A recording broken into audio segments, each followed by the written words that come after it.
रुक जावा, तू मने पानी नहीं पी सका, यह जादुई पानी है। ये पानी ले पिए पहली तू मतलब मोर सवाल के एक जवाब देल पड़ी।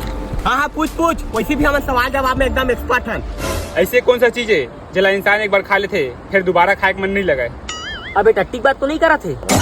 अबे पागल, वो धोखा की बात करते। हाँ धोखा सही जवाब। अब तू मैंने मीठा पानी पी सका था। अरे तो अभी भी खारो लगा थे।